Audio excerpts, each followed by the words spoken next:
tribe. Hello tribe. I finally got the title up. It has been a minute. It has taken me time. All of you that have been with me, every time I get on, I'm all like this, bad mouthing Instagram, but not today. We learn, we live, and we learn. Sorry. We are here. We are talking about, it's Christmas calendar day. Hey, Evelina.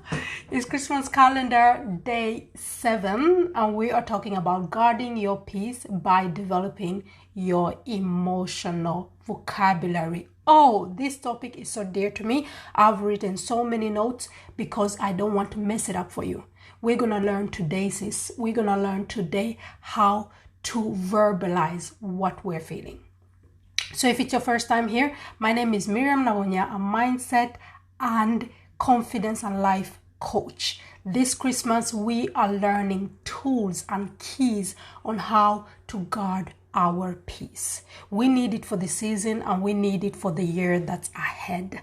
So your girl is here every day, going live, counting it down until Christmas and giving you the sprinkle, the nuggets on how to guard your peace. So today we're talking about how to guard your peace by developing your emotional vocabulary.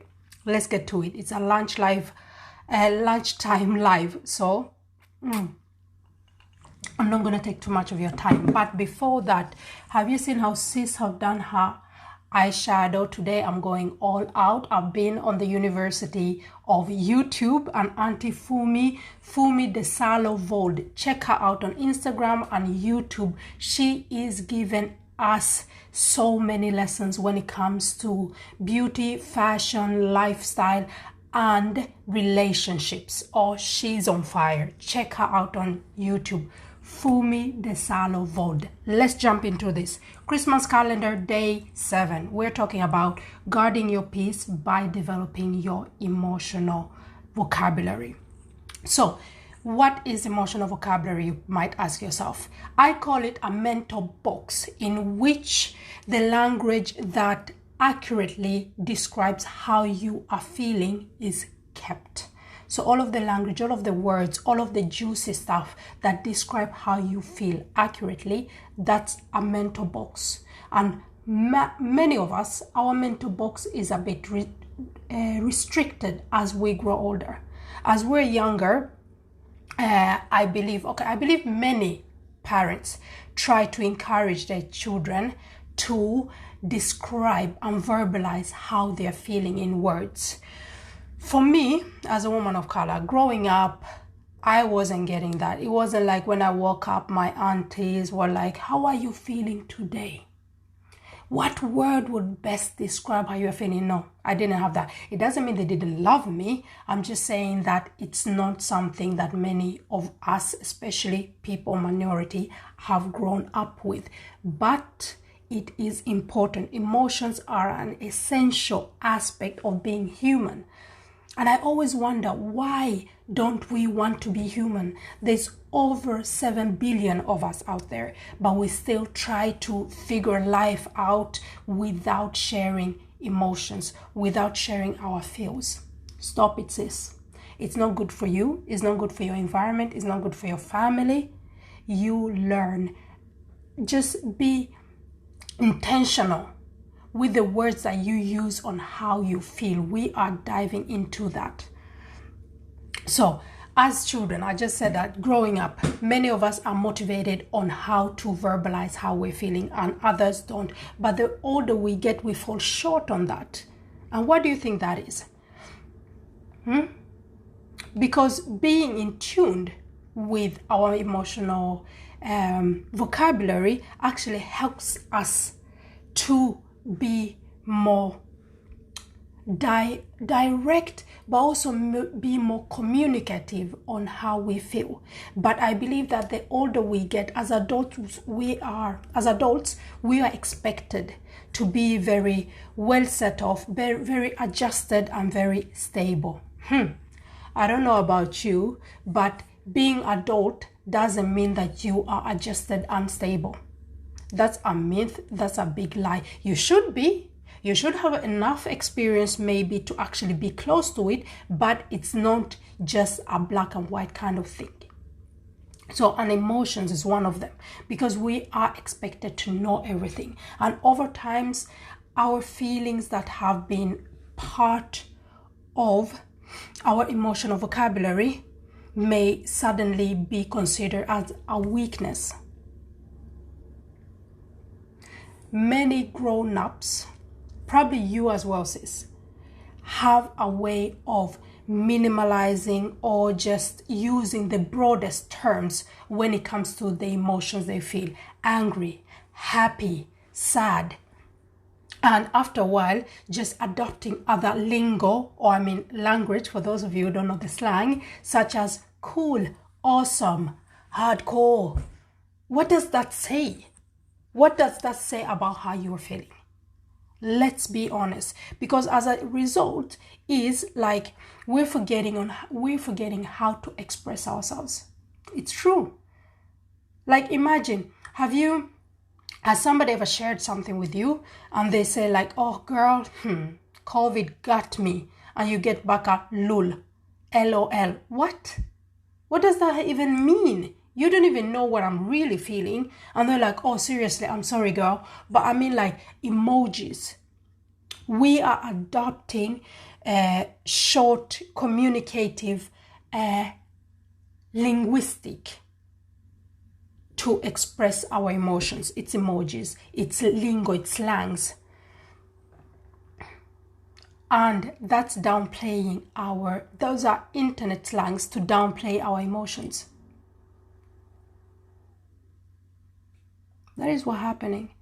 And these behaviors are not only adopted to our younger members of society, because they look up to our adults. They see what the adults are doing. So which means we are raising a generation that doesn't know how to express their emotions. What kind of adults do you think they're going to be? Look at yourself. What kind of adult are you? If you explain, for instance, since I let my hair out, I feel flamboyant, I feel empowered, I feel beautiful, I feel natural. I feel like a strong representative of my community. I feel proud. I feel in tune with myself. I feel like showing up as the woman that I want to be. Like, all of those expressions are just how I feel by having my hair out. But if we have adults walking around raising kids, teaching kids about society and life without being able to themselves express their emotions, we're in trouble, family. We are in trouble. It's not just about guarding your peace. Like, this is actually beyond this. Being able to verbalize how you feel will also help you communicate this to the people around you. It will influence the people around you to also be intrigued by your vocabulary, for them to also want to learn more of how to express themselves.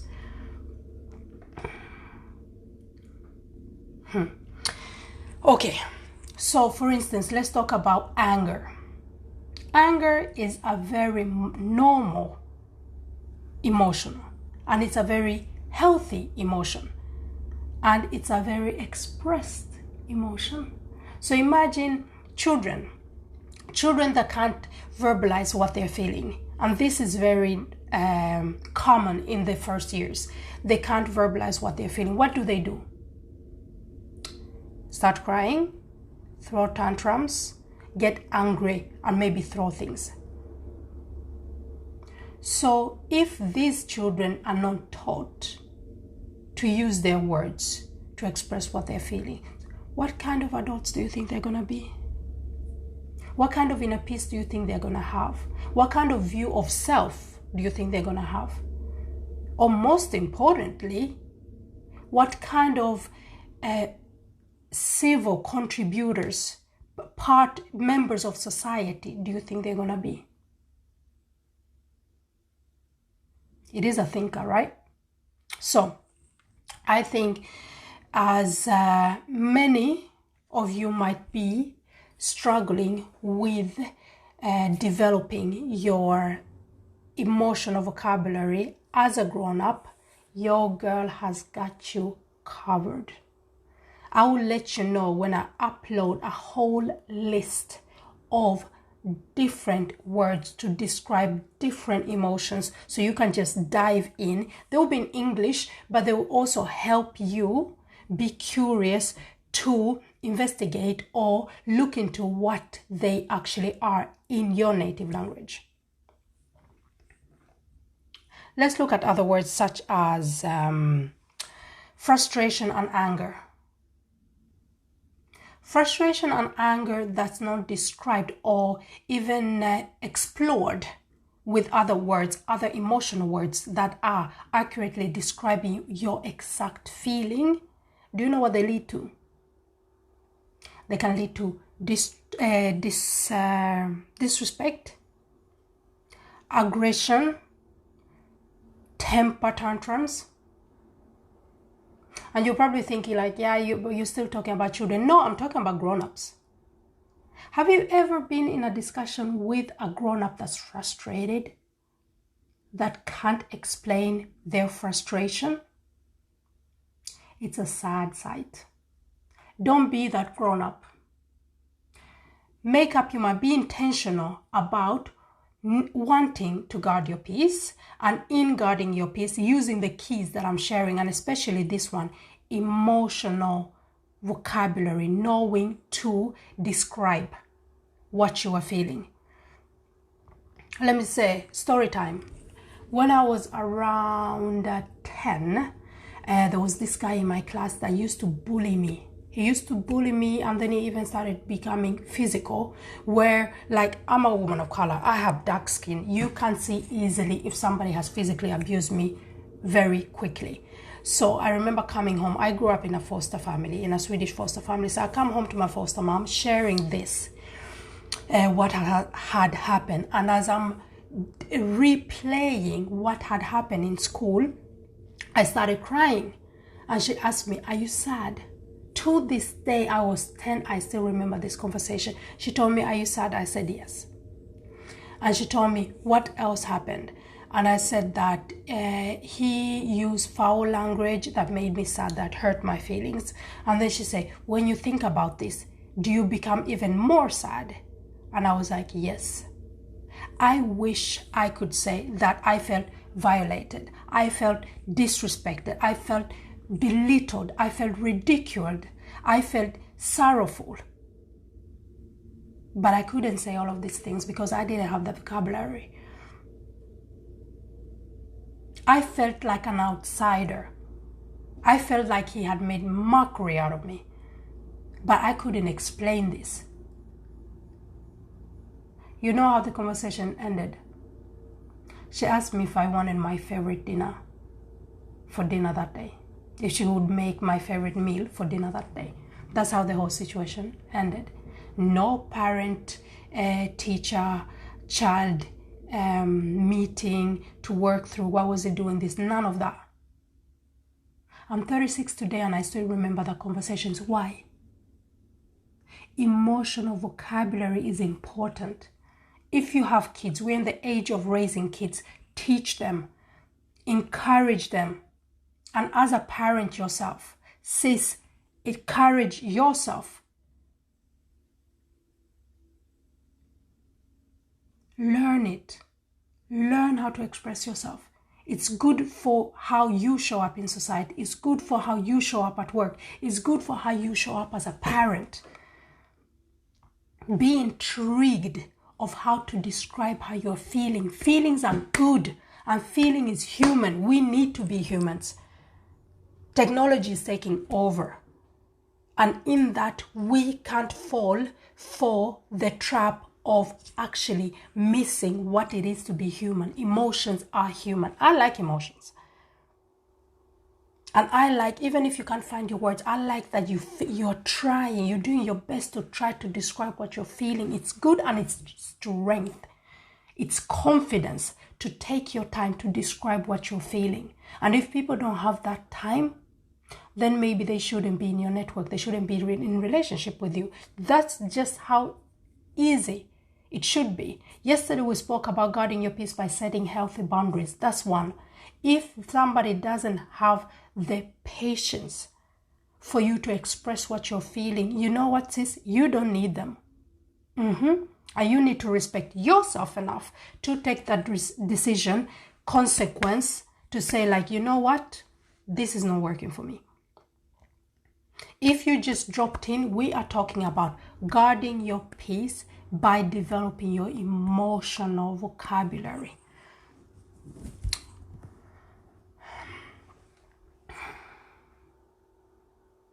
If you have any questions, family, just let me know in the comments below. This is a very tender subject, as you've probably noticed. But your girl is still with you. I'm here for you. I'm here to serve you, and I'm here for you all the way. I was going to say all the way to Christmas and beyond. So we're talking about, my name is Miriam, and we are talking about how to develop your emotional vocabulary. So try to incorporate. I know I'm making it to sound simple, but it actually is. Taking the step is actually this simple. Try to incorporate more feeling words into your everyday vocabulary. And don't feel silly.